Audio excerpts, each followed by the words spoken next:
이제 이 관찰 카메라가 몰래 숨어서 아이들의 행동을 지켜보게 됩니다. 초대된 아이는 12명. 도덕성 지수 체크에서 도덕성이 가장 높게 나온 아이 6명과 평균적인 도덕 지수를 보인 6명의 아이입니다. 이 아이들은 빨강 팀과 파랑 팀으로 나뉩니다.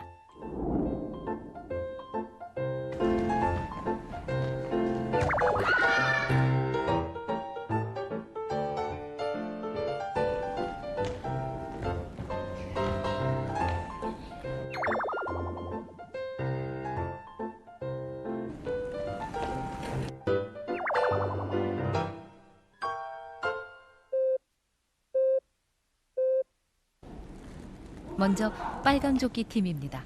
기억해 두십시오. 빨강조끼는 도덕성 지수가 가장 높게 나왔던 아이들입니다.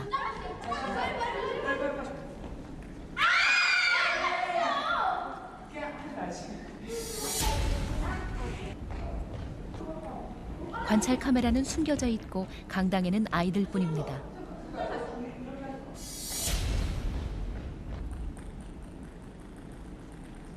아이들은 규칙을 잘 지켜가고 있습니다. 그러나 규칙을 지킨 대가는 혹독합니다. 겨우 공 하나만을 성공합니다.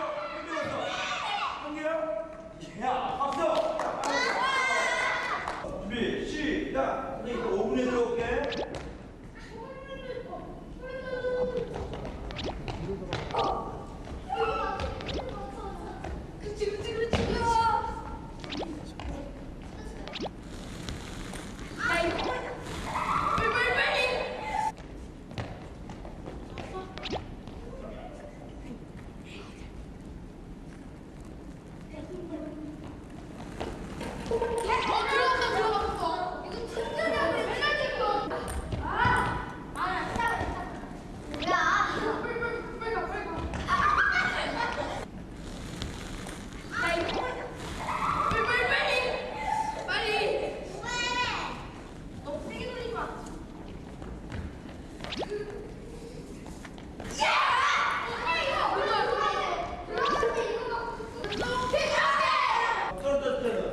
선생님이 규칙대로 했느냐고 물었을 때 아이들은 모두 그렇다고 대답을 합니다.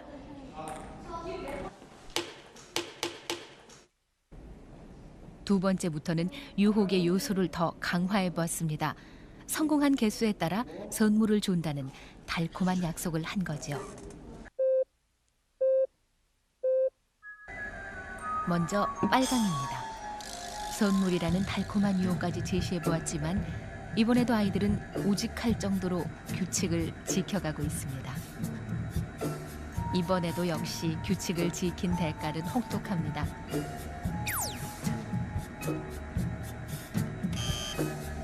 한 개를 던져보기도 전에 위반부터 합니다.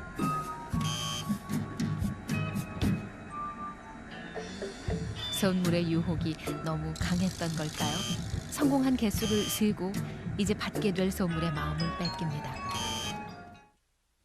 보고 한다면 1분도 안 돼 맞춰버릴 유아용 퍼즐이지만 이제 검은 천 속에서 그것을 맞춰야 합니다.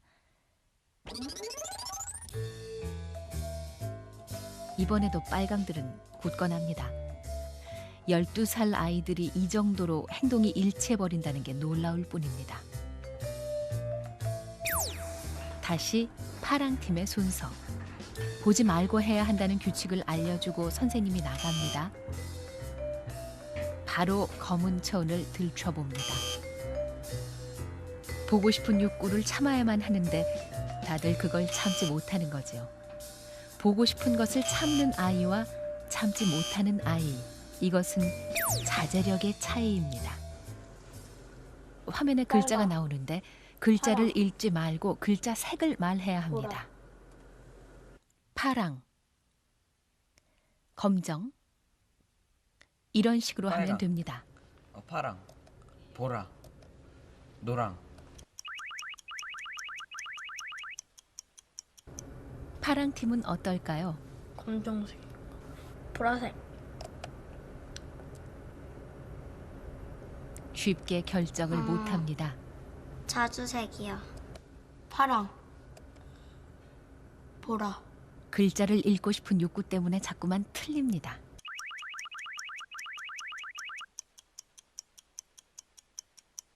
우리가 살아가면서 여러 가지 유혹도 있을 수 있겠고요. 또 자기 충동대로 행동을 할 수도 있고요. 거기에서 중요한 거가 내가 나를 자제할 수 있는 자제력이 중요하다라는 거죠.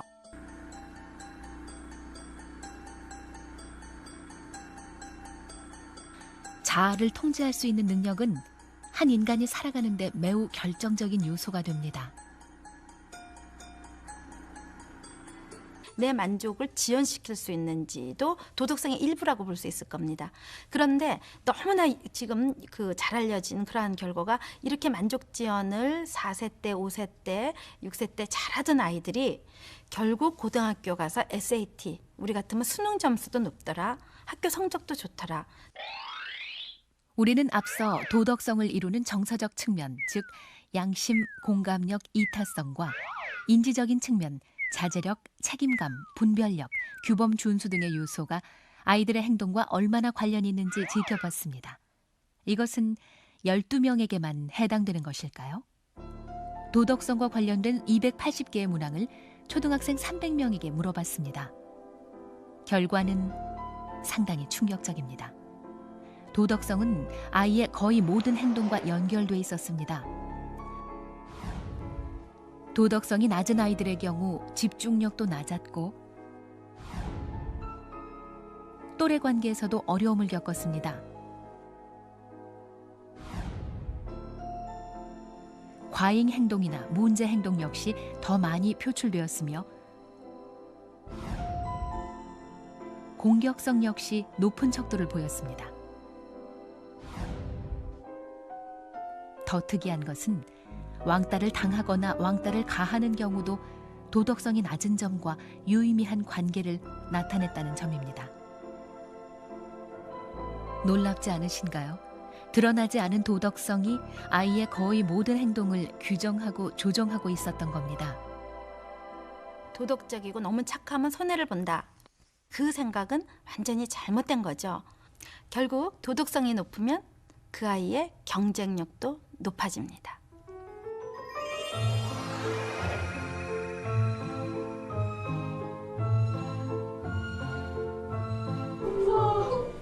도덕성이 높기만 하면 인생의 어려운 과제를 다 풀어갈 수 있을까요? 아니죠. 도덕성은 변수의 연속입니다. 환경, 상황, 관계에 따라 끊임없는 도전을 받습니다. 그것을 증명했던 유명한 실험 하나를 우리 아이들에게 적용해 보았습니다. 어디 소풍 가가지고 찍은 사진이에요. 이 세상에 3개밖에 없거든? 근데 선생님 시험이 살아면서 이거 보여주는 거야. 그런데 이 사진 좀 찢어줄래요? 네, 영감아. 이 사진 좀 찢어줄래요? 응? 그런데 희재야, 이 사진 좀 찢어줄래? 근데 태균아, 이 사진 좀 찢어줄래요?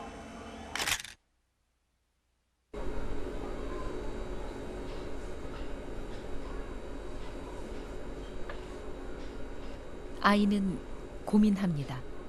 아이에게 선생님은 절대적인 존재죠. 그 선생님의 부탁입니다.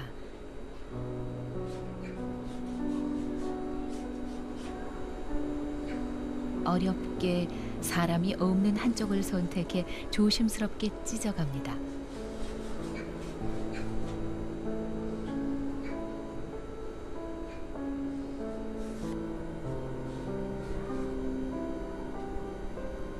불편하지만 그래도 선생님의 부탁을 거절하지는 못합니다.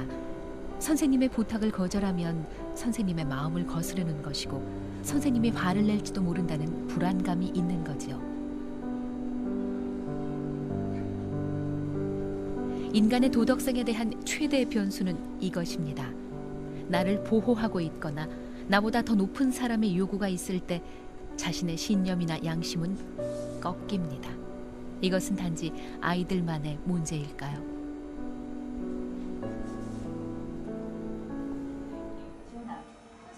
선생님의 부탁을 거절하지 못했던 이 아이들 역시 마찬가지입니다. 그때 상황이나 분위기, 권위, 관계가 모두 도덕성을 위협합니다. 개인의 신념이나 인격만으로 이 변수들을 이겨낸다는 건 결코 쉬운 일이 아닙니다.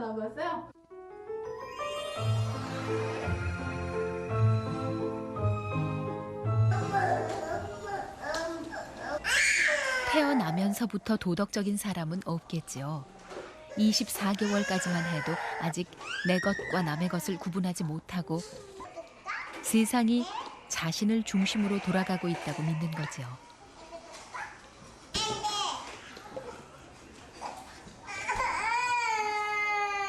준영이 해봐. 한번. 엄마 맛있게 해봐. 어리게 준영이 어리파 여기 있다. 본인은 숨겼다고 생각하기 때문에 남도 그걸 못 볼 거라고 믿는 거지요. 여기 있네. 꼭꼭 숨어라 머리카락 보일라. 꼭꼭 그래서 이 시기의 아이들은 숨바꼭질이 불가능합니다. 찾는다. 어디가 있을까? 준혁이가 없네. 어디가 있지? 자신은 숨었다고 생각하기 때문에 남에게 자신이 보인다는 걸 알지 못하는 겁니다. 바보 같다고요? 잊지 마세요. 인간은 모두 한때 이렇게 귀여운 바보들이었습니다. 또 누구세요? 그러면 엄마가 여기다가 부어볼게. 어떤 게 더 많은지 얘기해줘야 돼.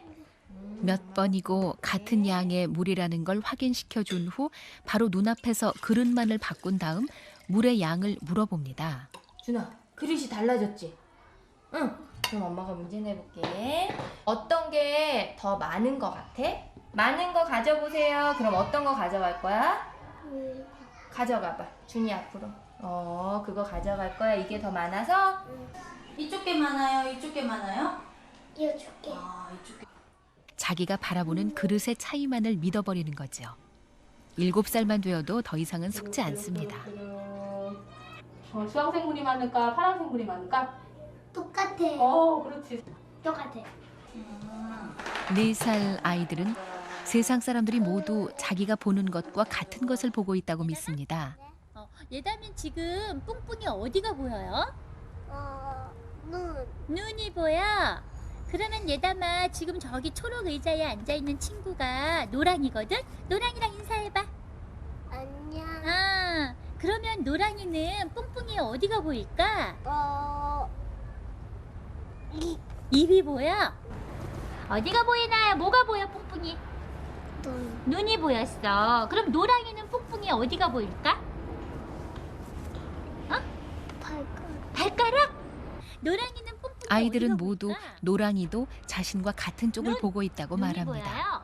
보여요? 그러면은 뒤에 7살은 있는 어떨까요? 너구리는 아이들은 이제 다른 사람의 시각이 있을 수 있다는 걸 알게 됩니다. 눈 보고 있어? 다른 사람의 시각, 관점을 아는 것은 중요한 시작입니다. 눈 보고 있을 것 같아? 여기 지금 이게 탁구공이거든? 손으로는 절대 만지지 말고 프라이팬용 뒤지개만으로 통 속의 탁구공을 꺼내보라고 합니다. 물론 불가능한 과제죠. 아이들은 어떻게 할까요? 만지고 줍고 아이들은 모두 손을 댑니다. 지키기 어려운 규칙이었다고요? 잠시만요.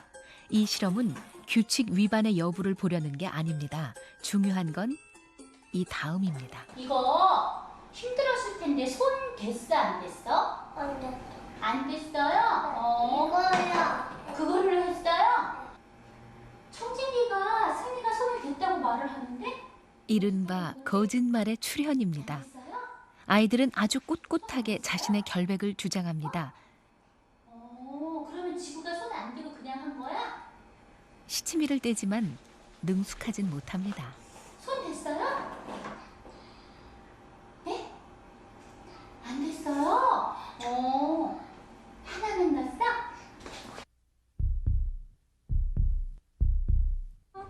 식탁에 컵이 6개 있었어. 그런데 얘는 모르고 6개를 다 깨뜨렸고 얘는 알면서 1개를 깨뜨렸어. 얘가 더 나빠? 얘가 더 나빠?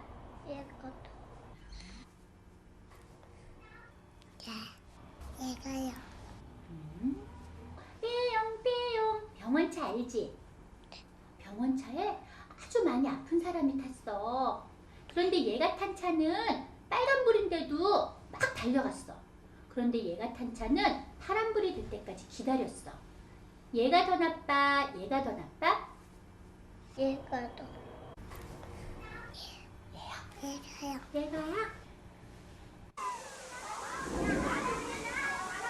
6살에서 7살, 가장 중요하고도 어려운 기술을 배웁니다. 자신의 감정을 숨기는 법. 7살 아이들에게 선물을 주겠다고 해놓고 시시한 물건을 주어보면 어떻게 될까요? 뭐였으면 좋겠어, 은영이? 피에어 인형. 삐에로 인형? 삐에로 인형이 좋아요? 하나, 둘, 셋! 우와! 이게 뭐야? 표정이 이게 뭐야? 묘하죠? 삐에로 싫은데 인형이야? 차마 싫은 내색을 하지 못합니다. 인형아, 이거 받으니까 어때? 널 봐. 좋아요? 아이들은 상대방의 호의에 좋아하는 거예요? 자신의 감정을 숨깁니다. 아, 집에 가서 엄마한테 자랑하고 싶어. 자랑할 거예요? 이 시기 아이들은 사회적 거짓말, 즉 남을 배려하는 마음을 이미 배운 상태입니다. 여기까지 오는데 7년이 걸렸습니다.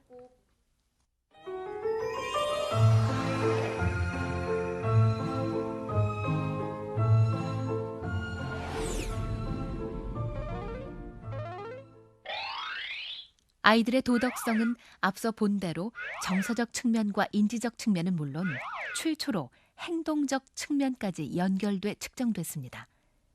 우리는 한 발 더 나아가 여기에 미래 인생관 하나를 더 추가해 보았습니다.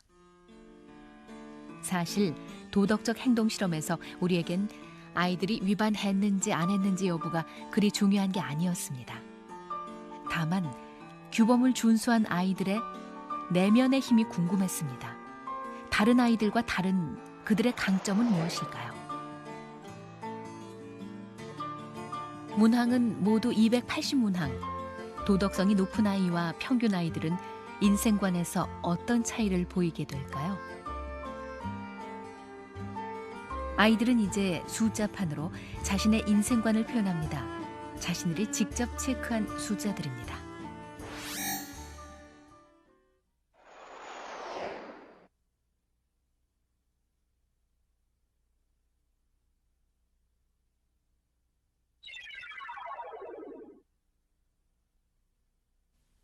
반대로 도덕지수가 높았던 빨강들의 선택은 좀 다르지요? 지능은 변하지 않는다는 것에 대해서 파랑들은 좀 중립적인 태도를 취하고 있군요.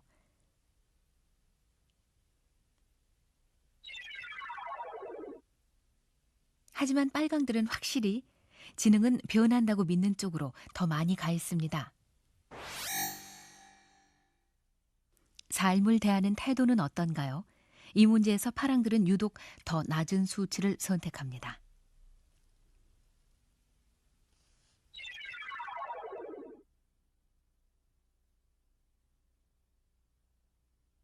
그만큼 낙관적인 인생관을 가졌다는 뜻입니다.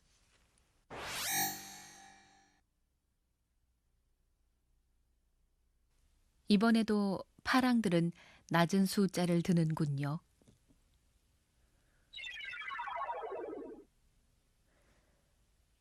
누구에게나 좌절은 옵니다. 나아질 거라는 기대감이 높을 때 좌절을 극복하는 힘 또한 높겠지요. 나는 할 수 있다는 생각, 그것을 가진 사람과 가지지 않은 사람의 인생은 다릅니다. 인생의 주인은 나.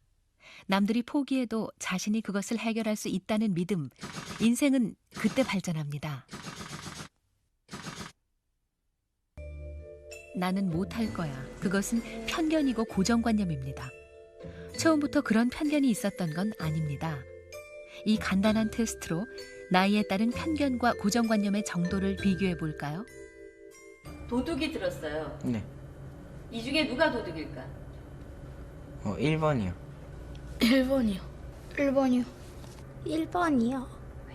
이 사람. 이 중에 누가 도둑일까요? 2번. 어린아이들은 도둑에 대한 편견이 한결 적다는 뜻이겠죠. 2번 같아요. 2번. 공주님이 살아요. 자, 공주님 이 중에 누구일까? 1번이요. 1번이요. 1번이요. 이 중에 공주님은 누구일까요? 2번. 이번에도 다르지요. 나이가 어릴수록 일반이요. 한결 더 유연한 사고를 2번. 하고 있습니다.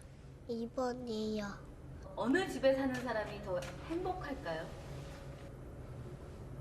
2번이요. 2번이요. 2번이요. 세 사람 중에 네. 누가 박사일 것 같아요? 1번이요.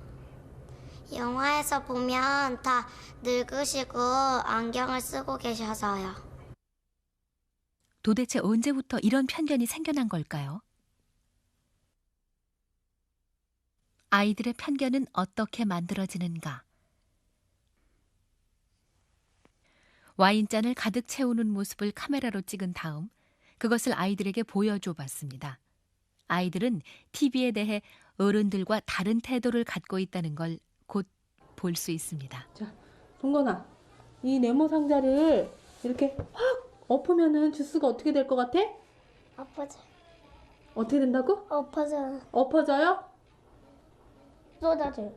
흘려요. 흘려요. 아이들은 TV 안에 잔이 있다고 생각합니다.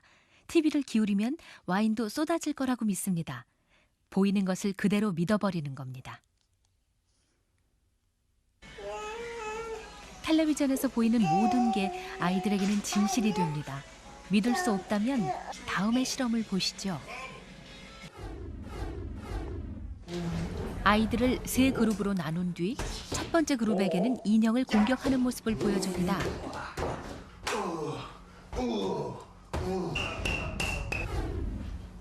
두 번째 그룹에게는 인형을 사랑하고 보살피는 온화한 모습을 보여줍니다.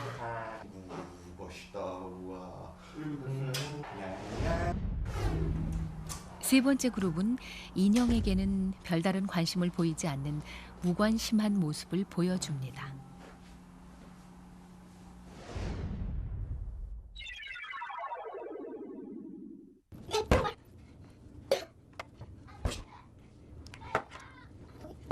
잠시 후 첫 번째 공격 모델을 본 아이들을 똑같은 방에 들여놓자 아이들은 들어오자마자 아까 본 그대로의 모습을 모방합니다. 거기랑 똑같다.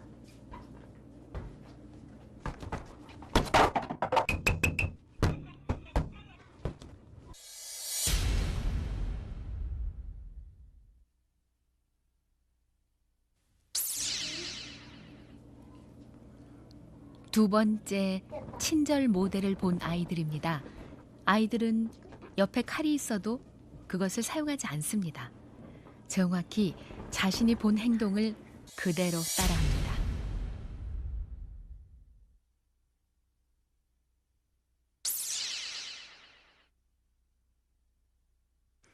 세 번째 그룹 역시 자신이 본 대로 합니다. 매체의 영향이 이렇게 엄청났다는 것 알고 계셨나요?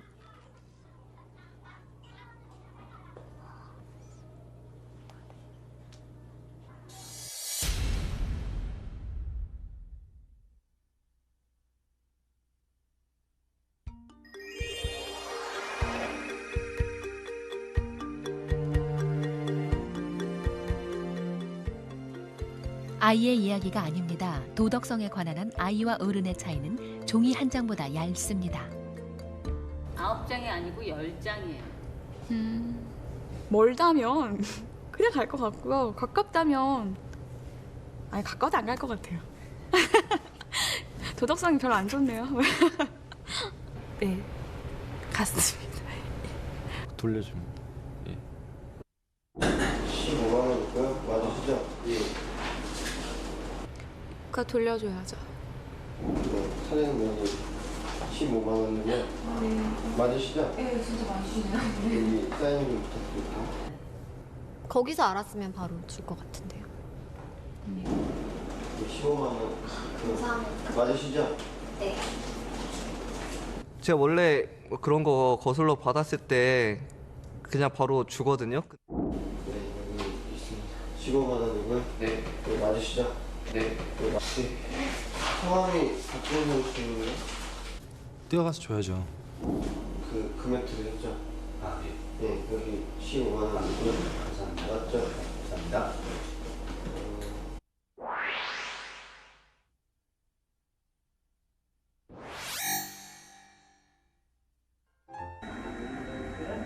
인간의 도덕성은 과연 무엇일까요? 왜 마음과 행동은 일치하지 않는 걸까요? 도덕 지수가 높게 나왔던 빨강 아이들을 기억하시죠? 그 중에 한 명입니다. 왜 그렇지 않겠습니까? 경쟁 속에 있을 때 인간은 얼마든지 달라집니다. 아이라면 선물에 덫에 걸리는 것은 지극히 평범한 일이지요.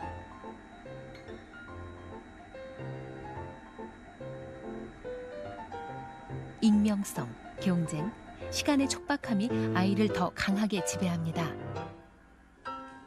어른은 다를까요? 웬걸요.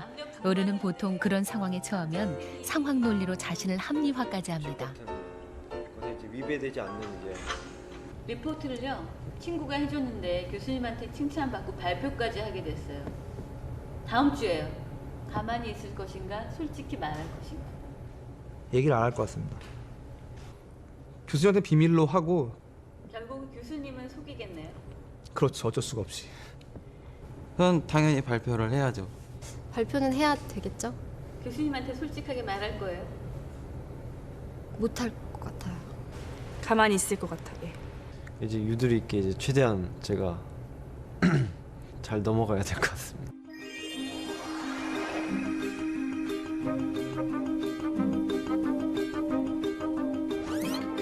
이야기는 다시 맨 처음으로 돌아갑니다.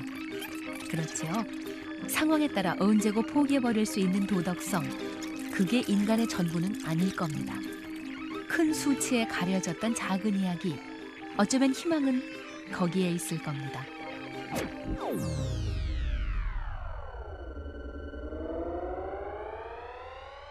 무궁화꽃이 피었습니다도 하고 엄마랑 김밥도 맛있게 먹었던 곳이야. 너무 좋았겠지? 근데 이 사진 좀 찢어줄래요? 사진 좀 찢어줄래? 사진을 찢어달라는 부탁을 했을 때 대부분의 아이들은 거부하지 못했습니다.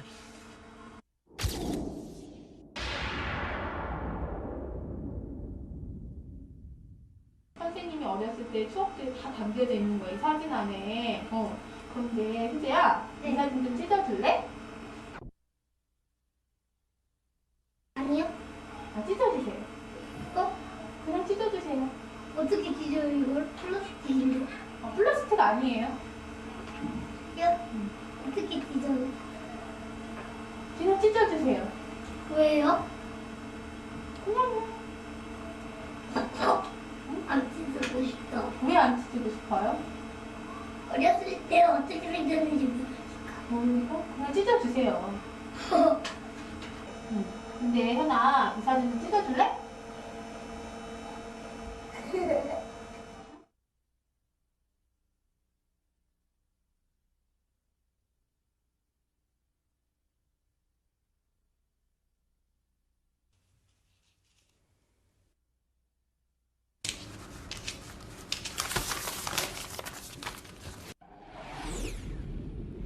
약속과는 달리 5만 원이 더 지급됐을 때 대부분은 모르는 척 돈을 받았지요.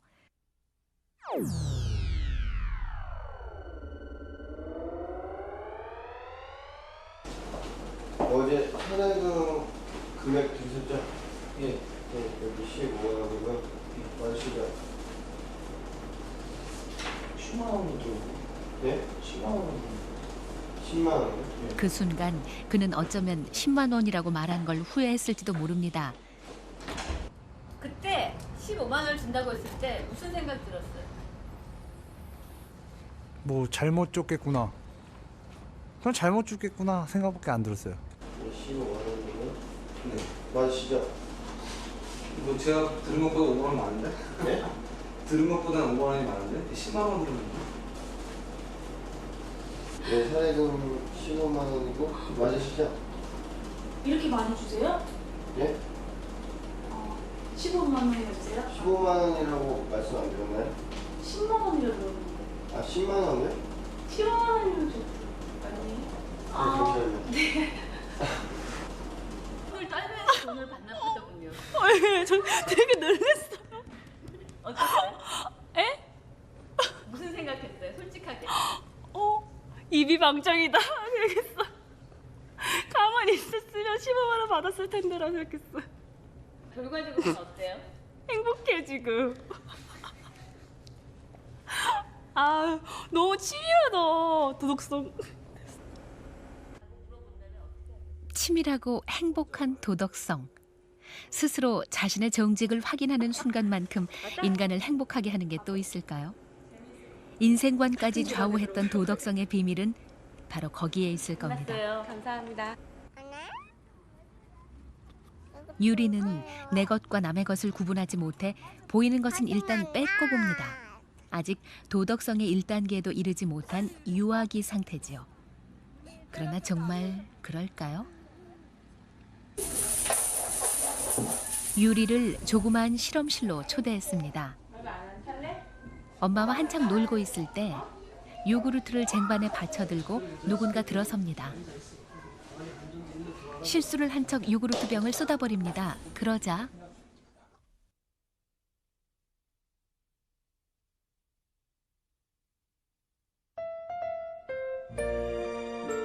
도움을 결정하는데 단 1초도 걸리지 않았습니다.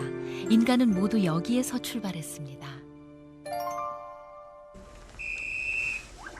더 어린 아이들로 내려가 볼까요? 동그라미 하나가 힘겹게 산을 오르고 있습니다. 착한 세모가 나타나더니 동그라미를 밀어 올려줍니다.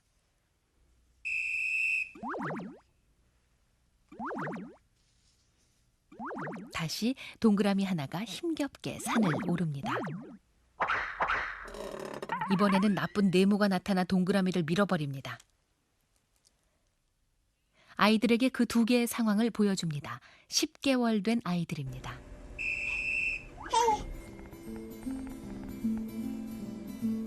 잠시 후 아이들에게 세모와 네모를 보여줍니다. 어떤 말도 하지 않았습니다.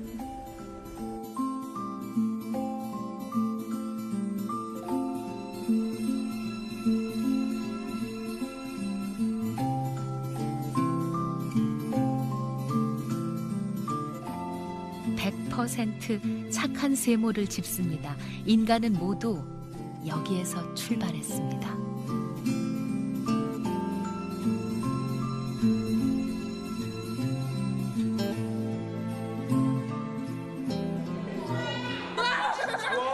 모니터가 켜지자 아이들은 떠들어대기 시작했습니다. 무안함과 민망함을 감추기 위해서죠.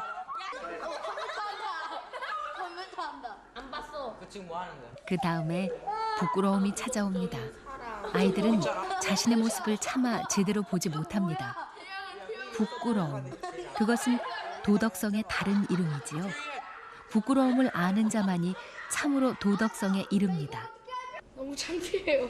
아니 처음에는 안 보고 하려고 했었어요. 근데 막상 해보니까 안 맞춰지는 거예요, 계속. 전 거기 아예 가서 붙잡히니까 너무 두껍고 창피해요. 경쟁심도 생기고 해서 이기고 싶었어요. 아무런 부끄러움도 느끼지 않는 곳, 절망은 그곳에 있습니다. 아무것도 부끄러운 것이 없다면 그는 이미 절망입니다. 당신은 지금 아이들에게 어떤 부끄러움을 가르쳐주고 있나요? 출세하고 성공하는 게 중요하지만 마지막 마무리는 아마 도덕성일 겁니다. 출세하고 성공했다고 하더라도 도덕적이지 못하면 이 세상 살아가는 의미와 가치를 느끼지 못하게 되니까요. 결국 중요한 것은 인생의 마지막에서 중요한 것은 도덕적으로 얼마나 가치롭고 의미 있는 삶을 살았느냐 하는 것이 아마 가장 중요한 삶의 요건이 되리라고 봅니다.